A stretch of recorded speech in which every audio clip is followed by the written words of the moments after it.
All right, here we are, leaving the pit stop on the Nordschleife for a multiplayer event. There are only 4 of us in the server, and so I don't expect to really come across anybody else, although we do have the fastest car on track with the 2020 DTM car, and this is the BMW. So it is maybe possible we'll run up on some lapped traffic potentially as the event goes on. Or rather, event. This is just a practice Nordschleife touring server. And it really gives me an opportunity to do 2 things. Number 1, drive my favorite track in all of sim racing, which is, of course, the Nordschleife. I think many people share that same sentiment. And then on top of that, my current, I don't want to say current favorite, but my current, current favorite I think will work. But it's I don't want to imply that I know everything about the DTM car. Quite frankly, before I started driving it in RaceRoom, I thought they would be a lot more similar to GTE or GT3 cars. Not so much the case. But it's just like the new IT car for me right now. I'm having a lot of fun driving it around very fast. I love the DRS. Very just much a driver's driving experience. And so it's a ton of fun. And excited to get some laps going through the Nordschleife here. Excited to, if you're not, I'm assuming if you're watching this video, it's because A, maybe you're already a RaceRoom fan, and you're just looking for more Nordschleife RaceRoom content, or B, you're looking for, you're sussing out RaceRoom. You're seeing, does this look like a game that I want to, try? And of course, it's free to play, but then again, you're going to want to buy some content. Specifically right now with that giant summer sale going on, you're probably looking at buying the premium pack, which I did, and I do not regret doing. But let's get into some things about RaceRoom. If we're going to start talking about RaceRoom, we just have this opportunity to chill and pull out some laps at the fantastic Nordschleife. First things first. So I bought the content, and I think the content is all very good that I've tried. I bought the premium one because you can buy the tokens for half price and then use that to buy the pack that's on sale. I mean, it's like a 90% discount on buying all of the content individually, but on top of the regular discount, it's like 40% off of the pack. So it's a $60 pack, I think. And it's 40% off, and I think it's 40% off at $60. Anyway, the point is, it's very much worth you buying that premium pack, even if the servers are lowly populated. And I say even if the servers are lowly populated because whenever I just want to jump on and race, I don't seem to be able to find any lobbies at that time. I am not looking at peak hours. I am often looking essentially in the middle of the night. And of course, in North America, everyone is asleep. There are some, Euro people racing in the morning. So there are some lobbies available to me, but really not so much. So the multiplayer content, I have raced, you had multiplayer experiences in RaceRoom. It was great. No complaints as far as, the multiplayer racing experience. My only complaint being is that's the only race that I've been able to get in since owning and driving and playing RaceRoom for a little over a week now, which I find a little disappointing because in my eyes maybe I just have an incorrect idea of what RaceRoom should be. That's fun. All right, so back at the carousel, where were we? Talking about populations in races. All right, third time's the charm, back at the carousel here. I'm gonna have 0 gas on it at the end so it doesn't spit me out. All right, there we go. So we were talking about low populated race servers, and to get back to my point, I do think that if I were looking for races in regular North American times, prime time, anytime between noon and 10 p.m., I bet I would find a good amount of racing to be done. And I bet it would be, off without a hitch.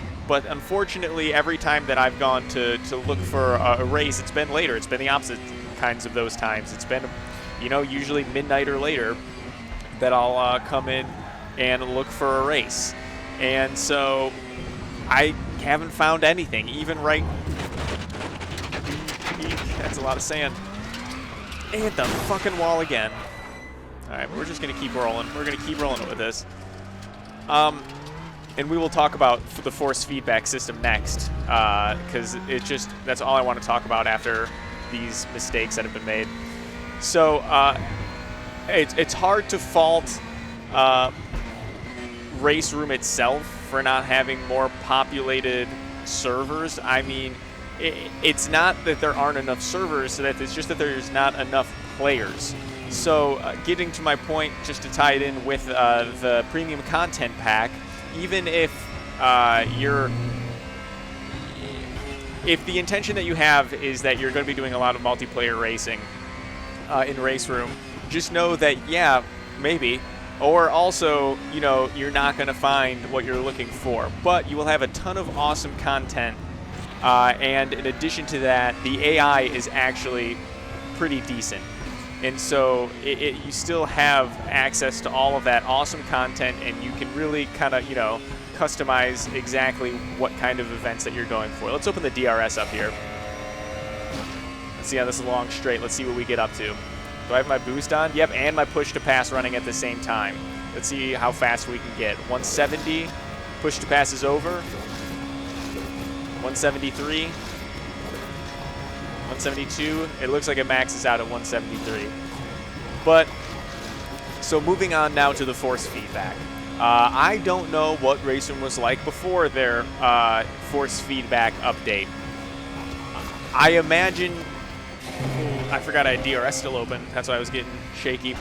I imagine it was kind of hairy and not that great, because I can see the things that needed the most amount of work, so to say. And the biggest thing that I notice is that when it comes to other top-of-the-line feedback systems and physics systems, when a car gets light, and the Nordschleife is a great track to test out weight destinies, because this is a heavy corner here. Your car gets very heavy and sticks. But coming up through this corner, you can see it's a little bit, you shift weight as you shift from a crest there, and as well in the turn there. And so whenever you let off the gas, depending on where you are in that curve, it's very easy to feel that weight shift and move to one side. This happens, so it's not a physics problem. You can feel it, you can see it happen. It'll definitely happen. The problem is it doesn't necessarily communicate it that well. Like right there, my car got very light as we crested that at a very high speed. I didn't feel a difference between the bottom, the middle, the top, and the crest, and the other side of that whole hill. So at the bottom, I'm heavy. In the middle, I balance back out. At the very top, I'm very light. And then right as I crest the hill, I'm heavy again. Right here, I'm heavy again as we come back down. And so that happens in game, because you can tell by the movements you make in those different areas that it is happening. But what is not happening is I am not getting the feedback that I am light when I am light. And usually how games communicate that, if we're going to look at R Factor 2 specifically, is that when you are light, the steering and force feedback gets very light feeling. And you can feel the weight that it's putting against your hands in a turn move. You can feel it release, and that is not something that happens through this game. The force feedback through corners and turns is, generally speaking, pretty light and so if it does kind of change it a little bit, it's not that much. That being said, when you hit a curb, like right there, it does a very good job at notating the curb to you. It could be a little bit stronger on the bump, but that's a tune you can make. But what is a tune that you cannot make is how the car reacts when it's light over crests. And it's something that is very consistent in RaceRoom. It is very, very, very consistent. It's something that you can see and control, but just the problem is you don't exactly get the alert in your input when it happens. which can lead to some errors. So that's my only complaint with the force feedback, and I am sure that if I was playing RaceRoom before that giant, this is another light corner here, right there it got really light, but the feedback was exactly the same through the wheel at the bottom and the center of that hill going back up before the left. So I think it's just a detail complaint, because if they have everything else down and consistent, which they do, there's no reason to believe that that isn't going to be something that will be fixed, adjusted later, or once there's consistency to something and also a team showing that they're willing to update the game, it just is, it's not nearly as big of a concern about it. And to move on from that,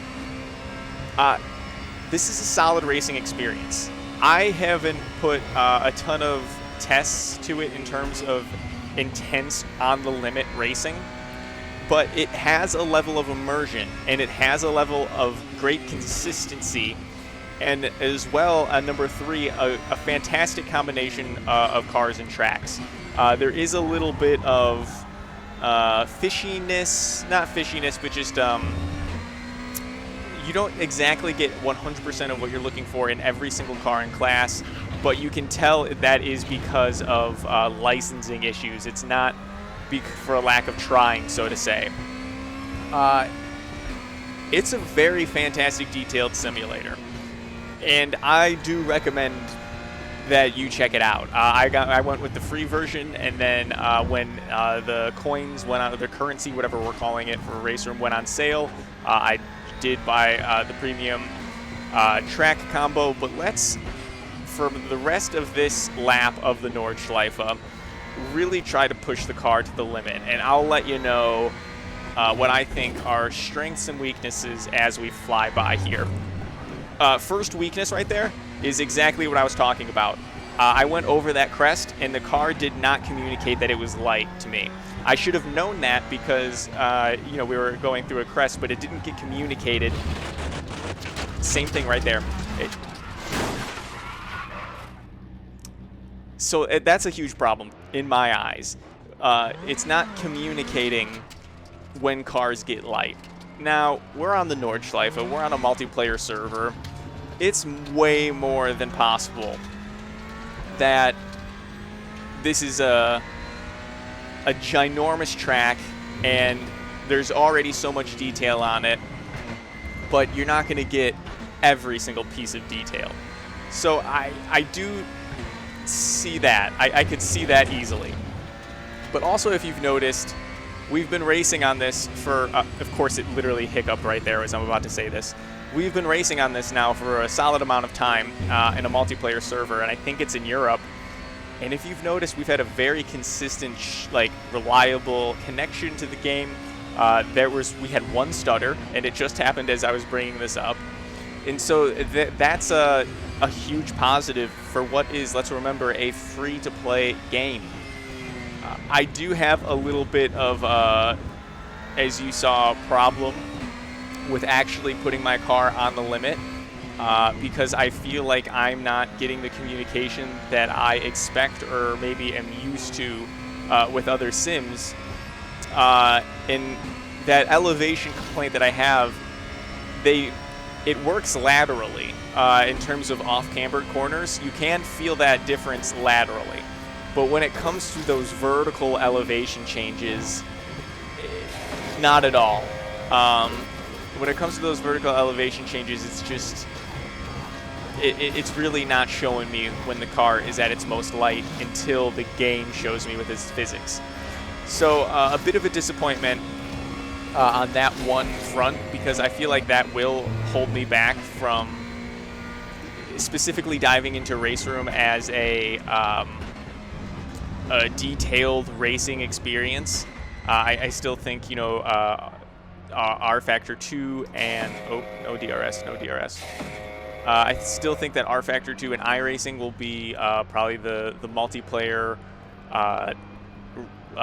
sims that I most dive into when it comes to trying to seriously race and compete at 100%. But that being said, fantastic immersion.